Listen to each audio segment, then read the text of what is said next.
좋아요, 구독. 미국 시장, 코인 시장 함께 알아보는 미장원 코너 바로 들어가겠습니다. 오늘도 에임리치의 김 PB 전문가 화면 연결되어 있습니다. 안녕하세요. 안녕하세요. 투자 쉽게 하자 김 PB입니다. 자, 미국 시장 한번 훑어볼까요? 네, 지난주 금요일은 전반적으로 미국 증시가 혼조세로 마감을 했습니다. S&P 500은 0.14%, 나스닥 0.24%, 다우지수 0.33% 조정 마감을 했고요.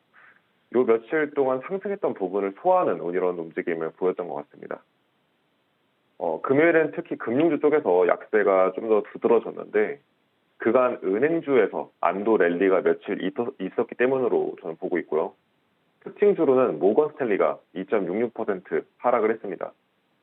모건 스탠리의 경우에는 헤드앤숄더 패턴으로 약세를 보이고 있는데 지금 미국 은행 예금 현황을 한번 봤습니다. 찾아보니까 전반적으로 계속 예금이 여전히 급감하고 있는 상황이더라고요. 1975년 이후로 최대 수준으로 은행 예금이 줄어들고 있고 글로벌 금융위기 당시보다도 디파짓이 더 많이 빠져나가고 있는 이런 상황입니다. 한 자료에 따르면 글로벌 금융위기 당시에 은행 예금이 고점에서 약 3% 정도 하락을 했었는데 현재는 5.5% 수준으로 하락세가 계속이 되고 있습니다. 당시 은행 예금이 고점에서 3% 하락을 했던 거를 이제 감안을 해보면은 지금 뭔가 그때보다도 더 많은 예금이 인출되고 있는데 이거 그러면 뭔가 문제 있는 거 아니냐 뭐 이런 이제 해외 분석가들의 의견이 있고요. 아무래도 머니마켓 펀드 쪽으로 은행 예금에서 머니마켓 펀드 쪽으로 이제 자금이 옮겨가다 보니까 그래서 좀 이런 트렌드가 나오고 있는 것 같습니다. 아무래도 뭐 미국 대형은행 기준으로는 이자가 0.1%, 많아봐야 0. 몇 % 수준인데 MLF는 미국 단기 기준금리 영향을 받아가지고 5%대로 훨씬 넘거든요. 그러다 보니까 수익률이 너무 많이 차이가 나다 보니까 이 머니마켓 펀드 쪽으로 돈이 들어가고 있는 것 같고요. 또 다른 특징주로는 어도비가 3% 급등을 했습니다.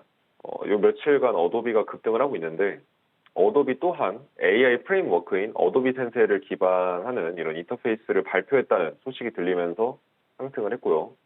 역시 아무래도 최근 시장에는 AI 관련 종목들이 강세를 계속해서 보이는 것 같습니다.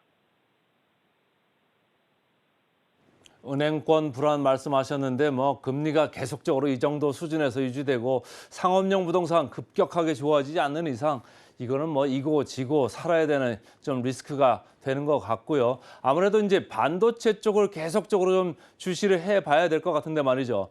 우리나라 금요일 날 시장이 아주 셌습니다. 미국 반도체 시장 조금 내렸죠? 네, 이제 갑자기 이제 또 아무래도 그 속보도 들려왔죠. 이제 아무래도 미국하고 중국이 서로 21세기에 뭔가 반도체 전쟁을 벌이고 있는데 중국에서 미국 마이크론 반도체 구매를 이제 중단하겠다 이런 소식이 들리면서 지금 막 되게 혼조세를 보이고 있습니다.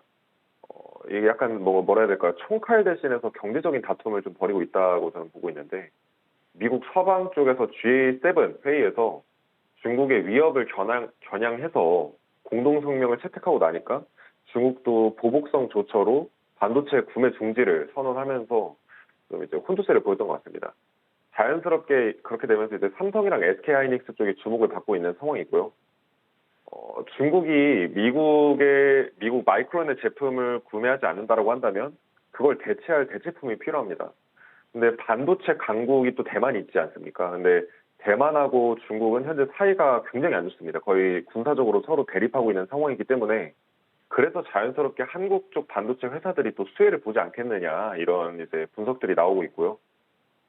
국내 반도체 회사들의 매출 그리고 수익 악화가 지금 너무 빠르게 진행이 되고 있어서 이걸 좀 약화시켜주고 더 나아가서는 개선시켜줄 수 있는 이런 좋은 이슈가 되기를 바라는 마음이고 실제로 이 방향대로 진행이 된다라고 한다면 당연히 국내 업체들에게는 적지 않은 수혜가 좀 있을 것으로 저는 보고 있습니다.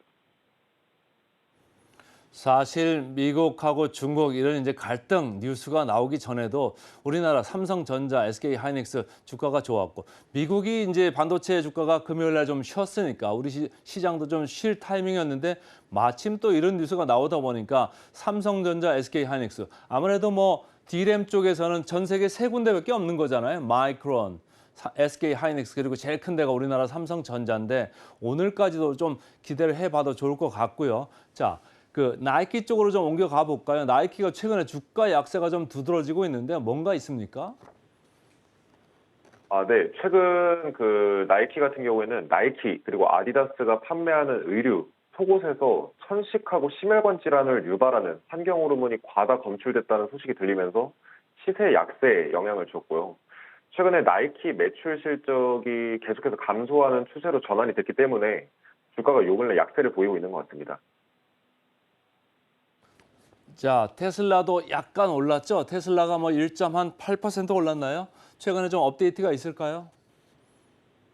네, 그 테슬라는 4월 27일을 기점으로 약 3주 동안 AI 테마를 타고서 상승 추세를 유지해주고 있습니다.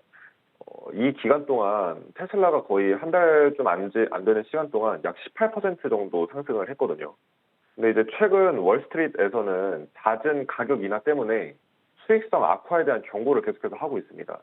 올해 들어서 모델 3 그리고 Y 가격을 최소 6차례 인하를 했는데 일론 머스크는 이 부분에 대해서 기본적으로 우리는 수요에 맞춰서 가격을 조정한다. 이렇게 대답을 했습니다. 즉, 소비자들의 수요가 줄어드니까 그것에 맞춰서 가격을 내리고 있다는 얘기거든요.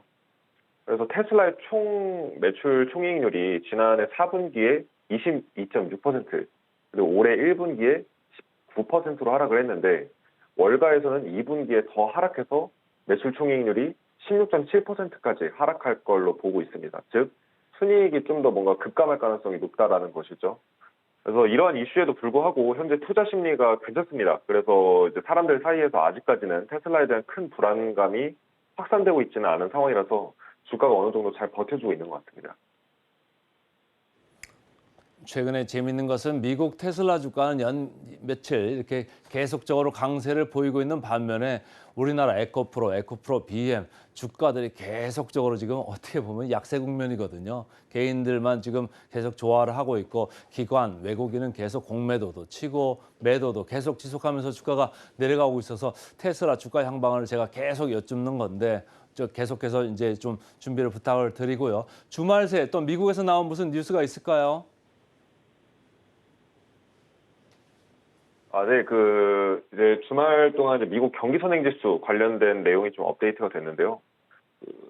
이제 지난주에 좀 업데이트가 된 거죠. 그 미국 컨퍼런스 보드에서 발표하는 경기의 방향성을 선행해서 알려주는 지표가 있습니다. 이걸 미국 경기 선행지수, 뭐 리딩 이코노믹 인디케이터라고 하는데 최근에 이제 업데이트 되면서 경제 침체와 경제 위기가 발생하기 직전 수준까지 지금 경기 선행지수가 감소를 했습니다. 근데 좀 우리가 주목해야 될 건 1960년 이후로 이 정도 수준까지 경기 선행지수가 하락하고 나서 경제 침체가 발생하지 않은 적은 단 한 번도 없습니다. 근데 현재 투자자들은 경제 침체가 안 온다 이렇게 생각하는 사람도 많거든요. 즉, 이 지표대로라고 한다면 우리가 이제 경제 침체를 안 온다 이렇게 생각하는 걸 넘어서 이제 경착륙이냐 연착륙이냐 요걸 좀 고민해야 되지 않나 이렇게 좀 생각이 들고요. 이번 달도 경기 선행지수가 여전히 하락했는데 중요한 건 경기 선행지수가 주가랑 이제 방향성을 같이 한다는 거죠. 늘 주가의 방향성을 선행해서 잘 알려주는 지표였습니다. 그럼 실제로 경기 선행지수가 주가의 바닥을 잘 알려줬을까 이게 좀 저희가 궁금할 수가 있는데 관련해서 누가 이제 따로 분석한 내용이 있더라고요. 1960년 이후로 경기 선행지수가 바닥에 도달하게 되면은 주가도 다시 바닥을 똑같이 도달을 하고 상승을 했습니다.